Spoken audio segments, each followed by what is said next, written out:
जय श्रीमन्नारायण।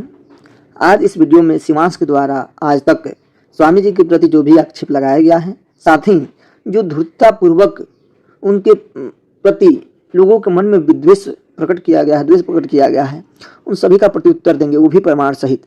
सबसे पहले मैं ये बात स्पष्ट कर देना चाहता हूँ कि मैं न स्वामी जी का शिष्य हूँ, ना ही उनका कोई नज़दीकी, ना ही उनका कोई समर्थक, क्योंकि ये बात भी मैंने स्वामी जी से ही सीखा है कि व्यक्ति को व्यक्ति विशेष का समर्थन नहीं करना चाहिए, अभी तो उसके द्वारा किए गए धर्म सम्मत कार्य का समर्थन करना चाहिए। इसके द्वारा आज तक जो भी कुतर्क किए गए हैं, विगत 2 दिन पूर्व जो स्वामी जी के श्री पीताम्बरा शक्तिपीठ लखनऊ में जो कार्यक्रम था, उनके साथ में विद्या भास्कर जी की उपस्थिति, उसके और संदीप द्वारा जी किए जो भी अंदर बलाप है, सभी के लिए जोरदार थप्पड़ है।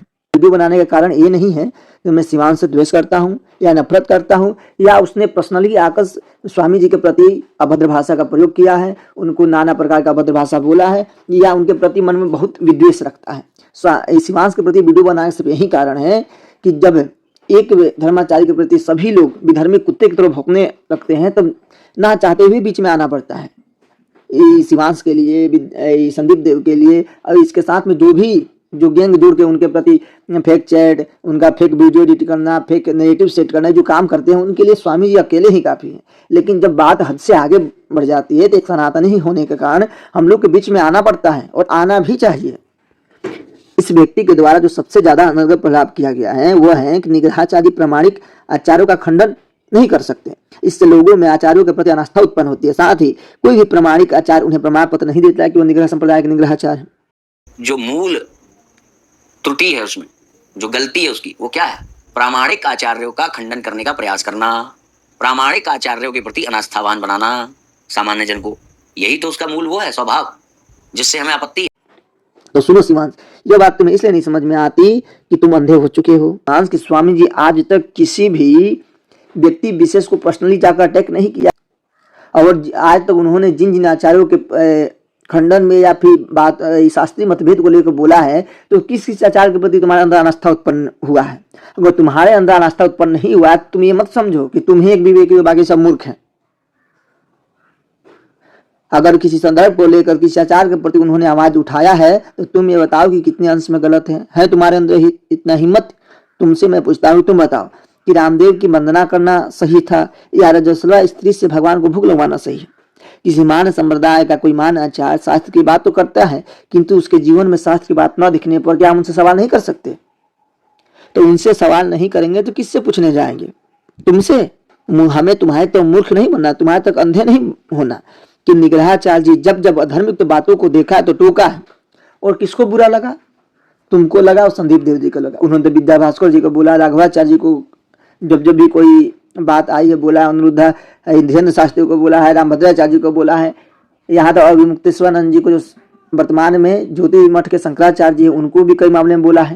भाई हम तो यह घोषणा करते हैं कि वेद के विरुद्ध, वेद संबंध धर्मशास्त्रों के विरुद्ध जाने वाले प्रत्येक व्यक्ति से हमारा विरोध है, चाहे वो टोपी पहन कर आवे, चाहे क्रॉस लटका कर आवे, चाहे पगड़ी बांध कर आवे, चाहे लंगोटी बांध कर आवे। लेकिन उन लोगों ने कभी भी बुरा नहीं माना है, क्योंकि वो लोग विवेकी हैं, शास्त्रज्ञ हैं, बुद्धिमान हैं। लेकिन तुम जैसे मूर्ख लोगों ने ही बुरा माना है।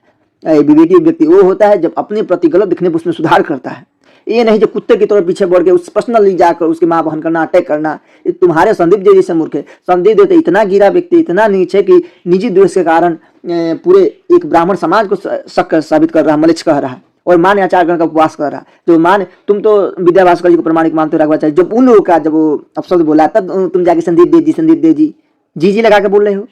और साथ ही तुमने प्रयास किया था, किसी मान आचार्य उन्हें प्रमाण पत्र नहीं देती कि निग्रह संप्रदाय के वास्तविक निग्रहाचार्य। इसकी भी खंडन तुम्हारी बातों से होती है कि तुम ये बात स्वीकार करते हो कि मान आचार्य गणों के मुख से निकला कोई भी शब्द व्यर्थ नहीं होता।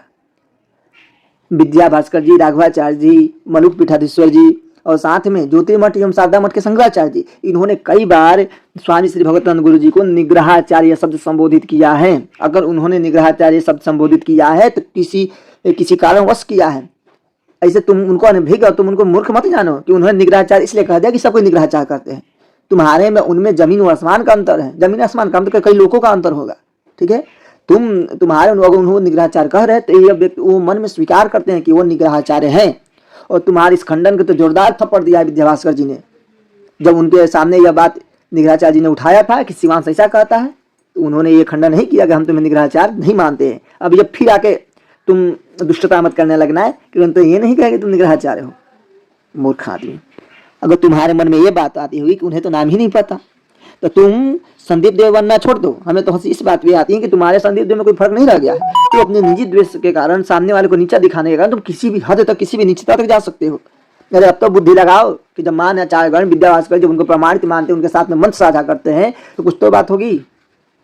इसलिए अभी भी समय है, तुमने जितना भी अपशब्द बोलना है बोल दिया, अब सुधर जाओ। और हाँ, इस शेरू का एक बात बहुत मजेदार है, दुनिया के सभी लोग शंकराचार्य जी को गाली दें तब इसका मुंह नहीं खुलेगा। इसका मुंह कब खुलेगा? निग्रहाचार्य जी को नीचा कहने के लिए, निग्रहाचार्य जी को अपशब्द कहने के लिए। जब पूरा भारत राम जन्मभूमि के समय में पूरे शंकराचार्य जी को गाली दे रहा था, तब निग्रहाचार्य जी थे उनके तरफ से खड़े होने वाले।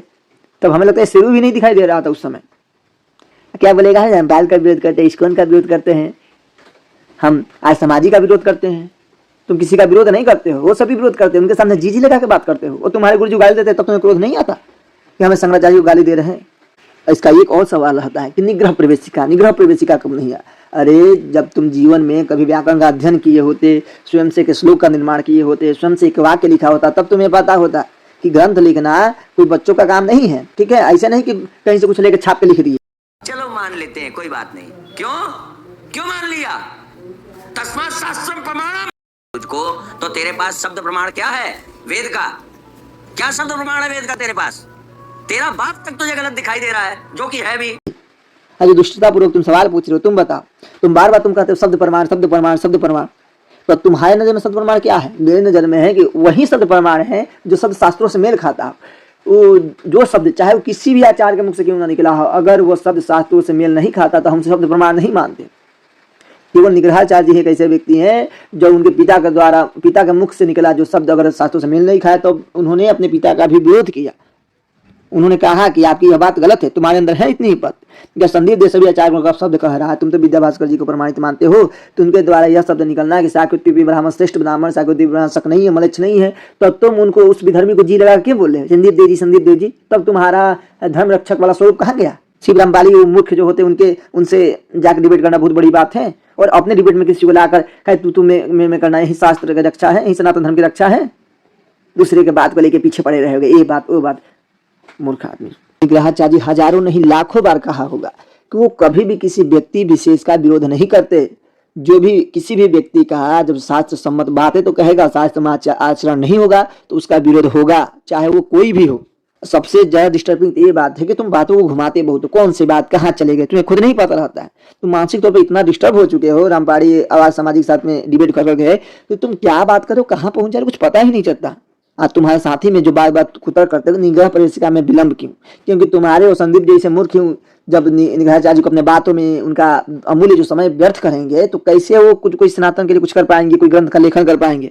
और बार बार तुम्हारे सवाल को जवाब ही देंगे तो अपना कार्य कैसे कर पाएंगे? जिससे शांत होकर अपने कार्य करते तुम दूसरी बात उठा के ले आते हो, यही बात उठा के ले आते हो, समाज को भ्रमित करने में रहते। समाज को बताना तो पड़ेगा कि मूर्ख व्यक्ति मुक्ता कर रहा है, इसकी बात गलत है। और इस व्यक्ति का जो सबसे नीचता पूर्वक सवाल था कि हर बार शपथ क्यों? कि मैं इस बात पे भी जनेऊ हाथ में ले सकता हूँ, मैं इस बात पे भी गंगा माता में उतर सकता हूँ, मैं इस बात पे भी जनेऊ हाथ में ले सकता हूँ। ये देखो मेरा यज्ञोपवीत और वो रही भगवती कामाख्या का शिखर। ये बात तो मतलब मैं अपने यज्ञोपवीत को छू कर ही कह दे रहा हूँ। और आप ही के आश्रम के पीछे गंगा जी वहाँ घुस जाते हैं और तब आप शपथ कीजिएगा कि आप स्वामी मुक्तेश्वरानंद सरस्वती एक बार केवल गंगा जी में प्रवेश कर जाएं, स्वामी ईश्वरानंद सरस्वती गंगा में प्रवेश कर जाएं और कह दें कुछ नहीं, गंगा जी में प्रवेश कर कह देते। ऐसा कभी हुआ नहीं। जोधपुर वाली चिकित्सा पर तो हमने शपथ पूर्वक से बात कह ही दी है, वरदान देती है और भगवती ने मुझे यही वरदान दिया, इस बात के लिए मैं शपथ कर सकता हूँ। तो इस बात में हमने आपको गंगा जी में घुसकर सारा सत्य बता दिया। हालांकि यज्ञोपवीत का छूकर सौगंध करना भी दोष माना गया है शास्त्र में, लेकिन क्या करूं, ये सामने शिव पुराण स्थित है, शिव जी इस बात के साक्षी हैं। मैं गंगा जी में प्रवेश करने के लिए शपथ पूर्वक काशी विश्वनाथ जी की नगरी में ये शपथ। खुद व्यक्ति शब्द प्रमाण की बात करता है, खुद कह रहा है कि शपथ क्यों? क्योंकि जिस व्यक्ति का अपने यज्ञोपवीत में, गंगा में, गौ में, मंदिर के शिखर में, मंदिर में स्थित मूर्ति में भगवान का दर्शन होता है, उसमें अटूट श्रद्धा है, उसमें वो विश्वास रखता है, तो इसलिए वो शपथ करता है कि अपनी बातों को पुष्टि करने के लिए शपथ करता है। जो उसकी बात को मानता है तो वो भी उसमें विश्वास करता है। तुमको तो न अपने यज्ञोपवीत में विश्वास है, न अपनी शिखा में विश्वास है, न गौ में, न गंगा में, तुमको तो किसी में विश्वास नहीं, तो क्यों मानोगे? लेकिन वो स्वामी जी भी समझिए कि इन मूर्खों के चक्कर में पड़ के अपना जो साधना शक्ति है उसको व्यर्थ करना व्यर्थ है इन लोगों के, इसलिए उन्होंने शपथ लेना भी छोड़ ही दिया।